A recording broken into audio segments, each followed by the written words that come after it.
Hi, guys, and welcome back to another episode of Dana with the Data. Before we get into the video, I want you guys to subscribe to my YouTube channel, like this video, make sure you comment below, and share this video on all of your social media outlets. Now, let's get into this story. A woman walked up to donate $1,235 to her church. What happened next? Exposed a dark pattern that's been hiding in plain sight for decades. This isn't just about one awkward moment. This is about a systemic way churches manipulate their congregation for money. And by the end of this video, you'll never look at church fundraising the same again. Because what I'm about to show you isn't just happening in one church, it's everywhere. I, Roberta McCoy, given faith and stand in unity with the vision of perfecting church of sowing this seed of $1,000 plus $235 and receiving the blessings to come to all that participated. Now that's only $1,200. Yes. Y'all not listening to what I'm saying. If you have 1,000 plus 1,000. Okay. Well, I'm gonna work on the other 800. Well, that ain't what I asked you to do.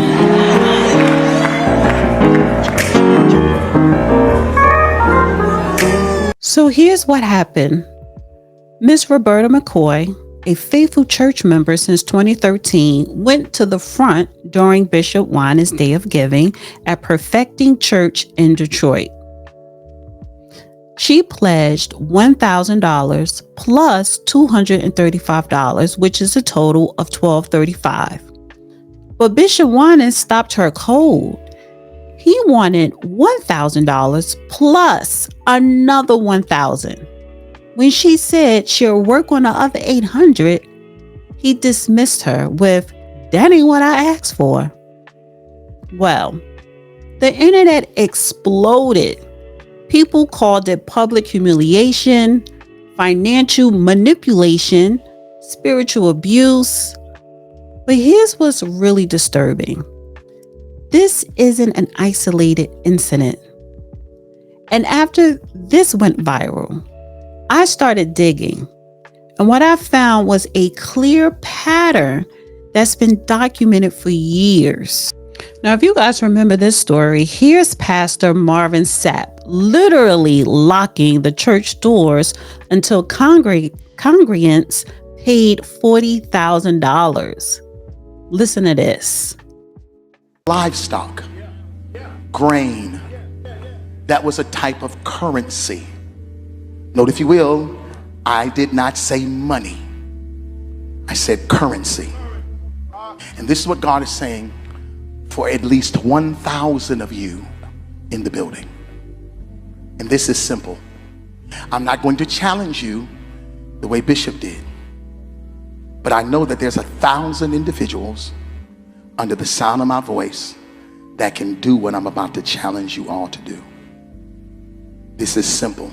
1,000 people giving what I'm about to challenge will be $20,000.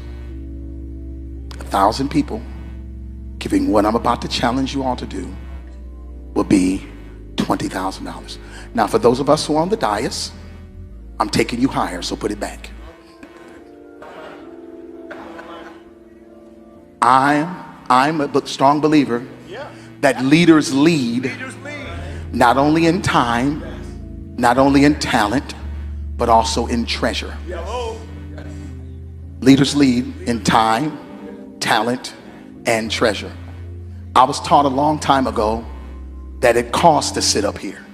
There's 1,000 of you.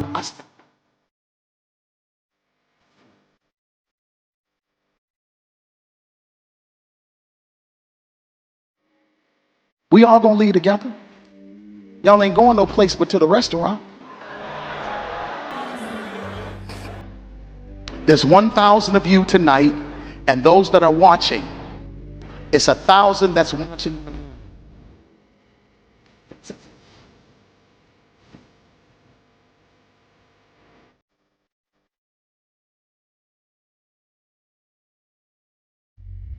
Everyone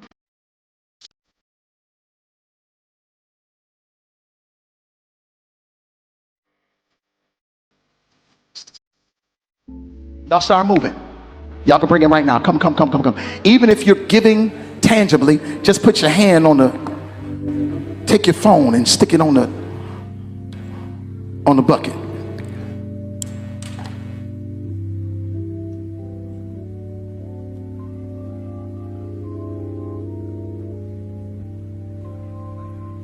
Shh. Giving is worship. Giving is worship. 1,000 people online need to give $20. This is easy, saints. This is an easy miracle. We should be able to raise $40,000 tonight just from y'all giving. I'm about to go get in my truck. He's holding people hostage until they pay. This isn't a request, it's coercion. Then there's Creflo Dollar, asking for $65 million for a private jet. Not one jet. He's had at least 20 Rolls Royces, while his congregation takes the bus to church. I have sinned against you, my Lord. Okay, TV evangelists can be a little over the top, but Creflo Dollar's appeal for a private jet may take the cake. We are believing for 200,000 people to give contributions of $300 or more. Doing the math, that's $60 million. The head of the World Changers megachurch in Atlanta asked for the donations in this almost 6-minute video, dubbed Project G650, as in Gulfstream 650. Dollar's already a high flyer. We're about to land in Nairobi, Kenya. But it seems his current jet, built in 1984, is showing its age. Engine trouble on a flight to Australia, and more recently, when his wife and daughters were taking off from London, it went off the runway. It's not like a car where you can pull over on the side when something goes wrong. And I knew it was time to begin to believe God for a new airplane. It didn't take long for the story of the Jesus jet, as some have dubbed it, to take off, and not in a good way. This woman is a former parishioner. She showed up Sunday to protest, but got told to leave church property. Creflo Dollar didn't have a jet when I was here, and now he has one and he's asking for another one. But parishioner Mary Jones, who takes the bus to church, says she'd happily give to Dollar's jet drive. Most definitely. We support our pastor. That's what we're here for. Dollar asks parishioners to give 10% of their income to the church, but gives no public accounting of how the millions are spent. MinistryWatch.com is a website that helps donors tell, financially, the good from the bad. We have in the past identified 30 of the top ministries and 30 of the worst ministries. Unfortunately, Creflo Dollar fell onto the worst category. And the main reason for that was his lack of financial transparency. To find out more of how Dollar wants to spend his dollars, I called Daniel Jennings. He's a big seller of private jets. This isn't kind of an entry-level jet. It's not even a mid-level jet. This is the top of the game jet. The Gulfstream 650 is the largest, longest distance, second fastest private jet in the world. And to get one, Dollar may need more than money. He might need divine intervention. The wait for a new one is 4 years, and there are only 4 used ones for sale in the entire world. If I wanted to buy a gently used one, what do you think that did set me back? Low 70s, 71, 72 million. Do they finance? These aren't isolated bad actors. This is a systemic approach that uses specific psychological techniques to abstract money from people who can least afford it. Let me break this down exactly how this manipulation works, because once you see it, you can't unsee it. First, public pressure. Notice how all these requests happen in front of the entire congregation. That's not an accident. It's social proof manipulation. Let me say that again. Social proof manipulation. When you're standing in front of hundreds of people, that pressure to comply is enormous. Second, authority exploitation. These pastors position themselves as God's representatives. So when they ask for money, they're not just asking, they're implying God is asking. Refuse, and you're not just disappointing the pastor, you're disappointing God. Take Reverend Ike. Reverend Ike was honest about his psychology. He said, I make the audacious claim that you can't lose with the stuff I use, and I don't want anybody to teach me prosperity unless that person is showing that they're prospering also. And people need prosperity symbols. People need success symbols. One of the problems I had growing up poor and in fundamentalist religion was that every once in a while I would hear the ministers and people say, the Lord is my shepherd, I shall not want. Suddenly I said, well, then why is it I don't have 7 cents to go into the school lunchroom today? Why is it that my shoes are without soles? Why is it that I'm suffering this poverty if the Lord is my shepherd and I shall not want? And I said, if this is the truth, I'm going to demonstrate it. If it's not the truth, I'm going to forget the whole thing. Even Jesus said, what's the truth? If it is the truth that the Lord is my shepherd and I shall not want, I'm going to demonstrate it. You mean want physically? Right. In other words, the Lord is my shepherd, I shall not want, indicates to me that the Lord provides what I need. The Lord will work in me, through me, and as me, and in my mind, so that my needs will be provided, and that I do not need to suffer want and privation. And I said, if that's the truth, I'm going to preach it and demonstrate it. If it's not, forget the whole thing. Well, Reverend, I don't want to get in the way of your basic philosophy here, but my Sunday school reading of I shall not want meant that I don't want for a shepherd or a lord, not that I shall not want for a TV or a steak dinner or a Rolls Royce. Well, to me, it means I shall not want for any good thing that I want and that I am willing to work for. I make the audacious claim that you can't lose with the stuff I use.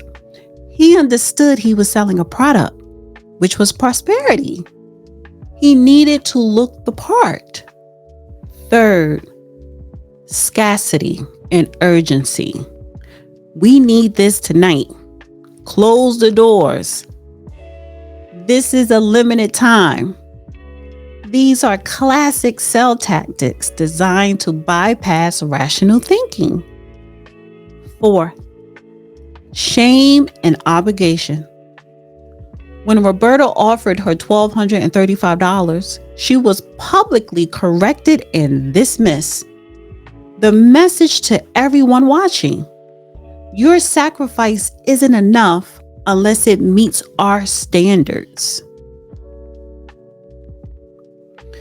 But here's what really gets me. While pastors are buying jets and Rolls Royces, their congregation are struggling. Studies show that churches in low-income communities often extract the highest percentage of income from their members. People giving their last dollars while pastors live in mansions. At least Reverend Ike was honest about it. So I usually say, ain't nobody poor but the poor. And the best thing you can do for the poor is not be one of them. What does that mean? He said the best thing you can do for the poor is not be one of them. He admitted he liked money, and he wasn't hypocritical about it. But most of these pastors hide behind spirituality while practicing pure capitalism. They're running businesses, not churches. And here's the kicker. Most of these mega churches provide zero financial transparency. How do you find in the Bible your justification for, let me call it straight out, say the glorification of money? Well, I don't think that I glorify money. I don't think... Well, let's begin there. Let's start. What do you think of money? Well, I think that money is wonderful stuff.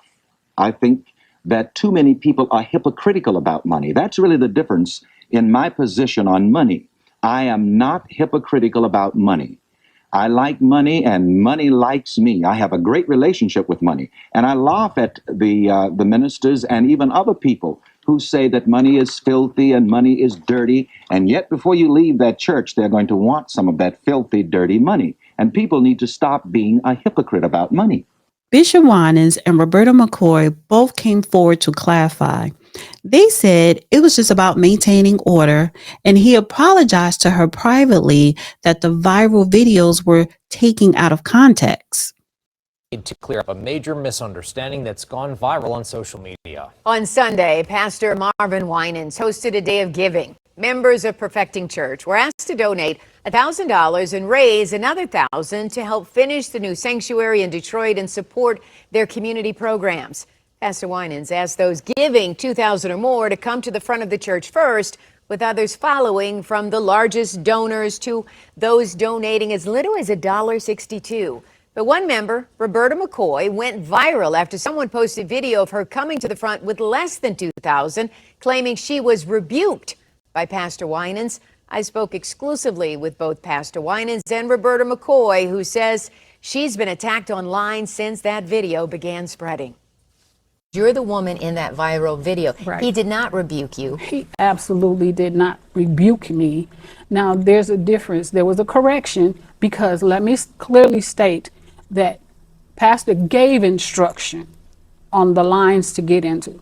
I was calling because the whole church was giving, and it was our day of giving, and the whole church was coming, and we didn't want people standing, the mothers and all that, so I was calling them by increments.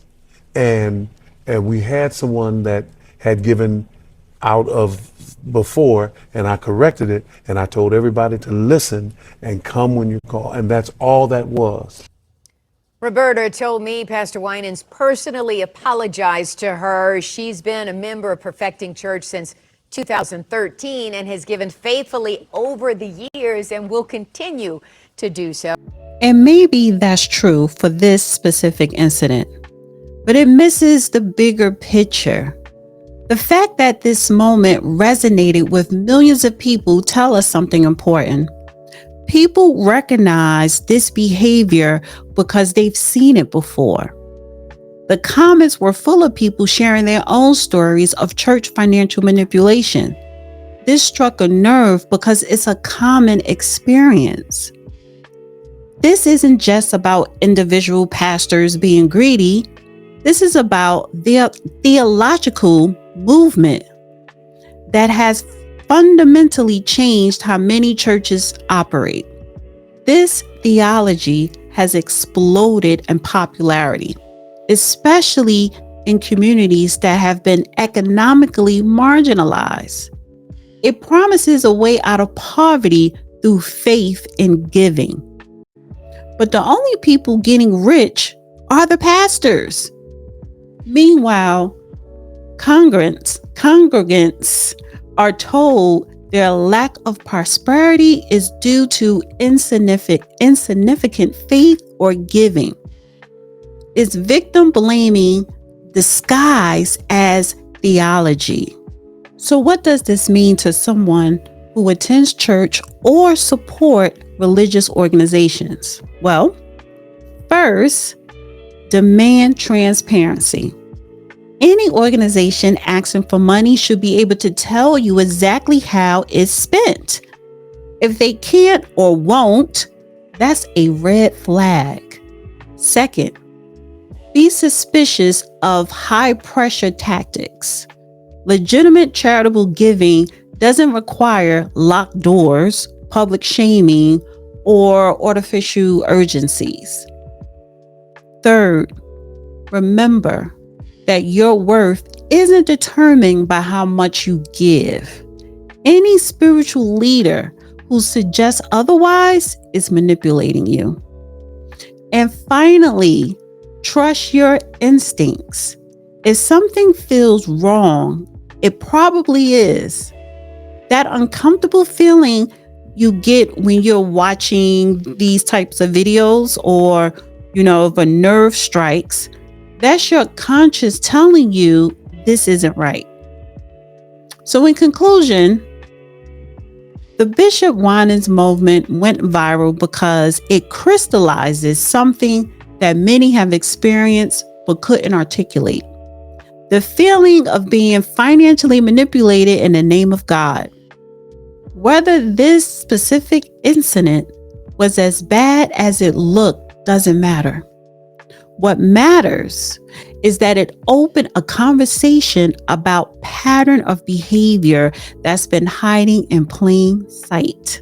Churches should be places of spiritual growth and community support, not financial extraction schemes. And it's time we started holding them accountable. So what do you think? Have you experienced this kind of pressure in religious settings?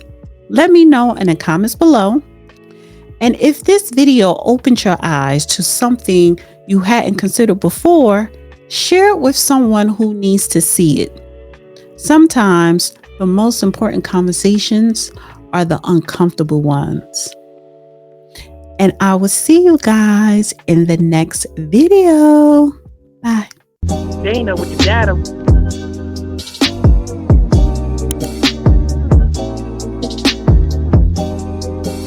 Dana with the data.